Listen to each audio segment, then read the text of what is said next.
समझना। गोस्वामी जी कह रहे हैं जोग ना विराग कलयुग है, अष्टांग योग का फल है परमात्मा में समाधिस्थ हो जाना। कोई बिरला योग का प्रयोग परमात्मा समाधि के लिए करता है। नहीं, आप देख लीजिए, हम जो योग करते हैं उसका उद्देश्य क्या है? अनुलोम विलोम कपालभाति जो भी करते हैं उसका उद्देश्य क्या है? शरीर स्वस्थता। ध्यान से देखिएगा, शरीर स्वस्थता का उद्देश्य क्या है? भोग, समाधि नहीं। जो अष्टांग योग का फल है समाधि, कलयुग में नहीं रह गया। कोई बिरला होगा, हम ये नहीं कहते भगवान की सृष्टि में ऐसा नहीं हो सकता, होंगे, कोई बिरले होंगे, लेकिन प्रगट में देखने में जो आता है वो योग का प्रयोग शरीर स्वस्थता और शरीर स्वस्थता का प्रयोग भोग।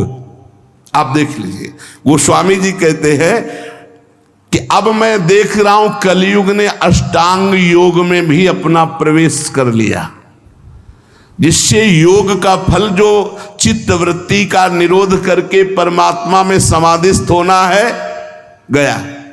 कोई बिरला होगा। फिर कह रहे हैं न विरागु, वैराग्य, क्या वैराग्य रह गया है? जो वैरागी महापुरुष पीछे हुए हैं, अब वैराग्य क्या रह गया? क्या वैराग्य रह गया है? केवल नाम मात्र का वैराग्य रह गया। वैराग्य किस बात का है? रुपया है, पैसा है, कपड़ा है, भोजन है, मकान है, व्यवस्था है, नाम मात्र का वैराग्य रह गया। वैराग्य किस बात का? जिसके जीवन में भगवान के सिवा कुछ नहीं है, राग त्रिभुवन में कहीं वस्तु व्यक्ति स्थान में नहीं, उसे वैराग्यवान कहते हैं। जो लोक परलोक के समस्त भोगों के सानिध्य में भी भोगने की इच्छा नहीं, उसे वैरागी कहते हैं।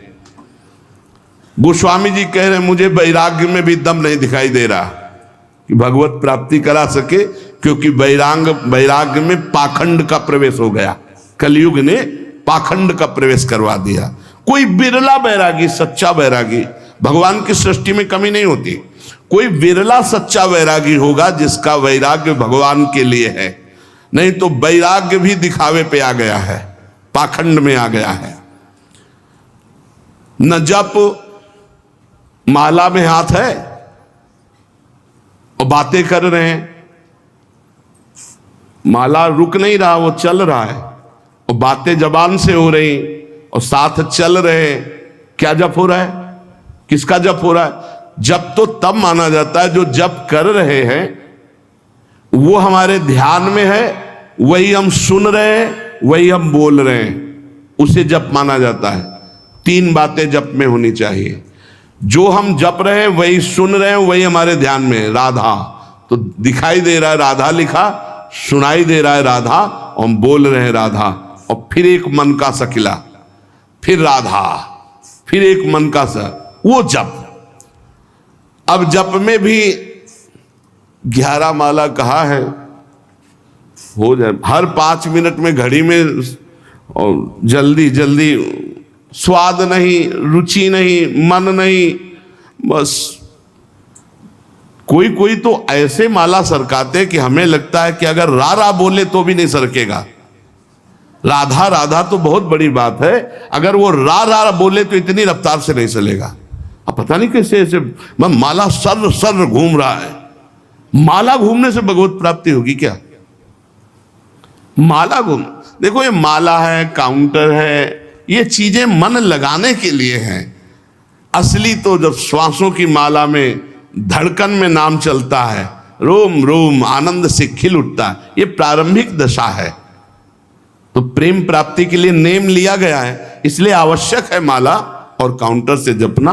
पर वो जप इस तरह का होना चाहिए कि वही सुनाई दे, वही जो बोल रहे हो वही दिखाई दे, ऐसे तब जप के। अब बोलो इसमें तुम बात कर सकते हो? हिम्मत नहीं कि तुम बोल सको, तुम्हारी हिम्मत नहीं कि बोल सको, क्योंकि बोलोगे तो क्रम टूट जाएगा। जब अपने लोग अभ्यास करते थे तालू में जिभ्या ऐसे लगा के ऊपर, बोलना विष जैसा लगता था, क्योंकि वो क्रम टूटेगा, वो चल रहा है।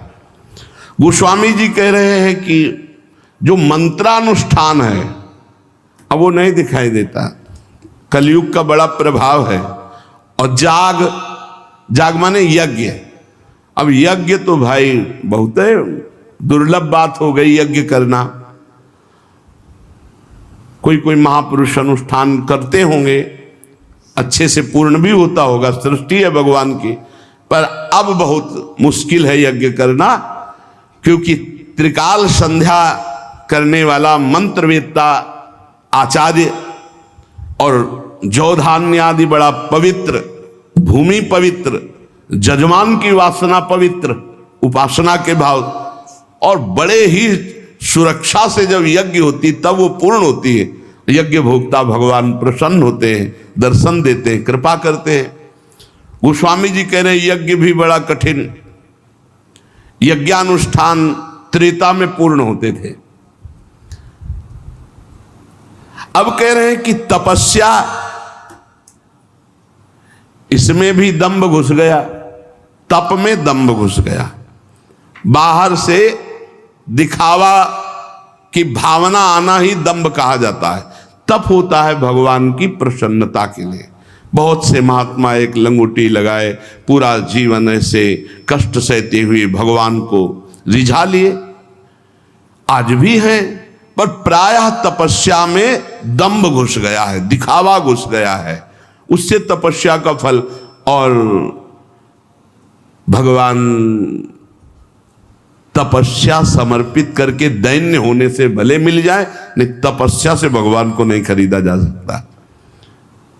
तप के द्वारा भगवान को खरीदा नहीं जा सकता। तप में शक्ति संचय होती है, पर अहम त्याग करके वो तप भगवान को समर्पित कर दे तो भगवान की प्राप्ति हो जाए। पर शुद्ध तप, तप का अर्थ होता है ताप सहन करना।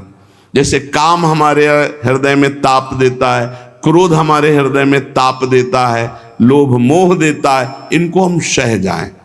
अपने धर्म में चलने पर जो कष्ट होता है उसे सह जाने को तपस्या कहते हैं। बोले वो भी दिखावा हो गया है, दिखावा हो गया है। भगवान जानते हैं तो हम दिखावा किसके लिए कर रहे हैं। तो तप में दिखावा दंभ घुस गया। और बोले जो त्याग है, जोग न विराग जप जाग तप त्यागो, त्याग कहते हैं हमारे हृदय में भगवत प्राप्ति की लालसा हुई है, जानबूझकर सारे भोगों का, सुख सुविधाओं का त्याग करके असुविधा युक्त।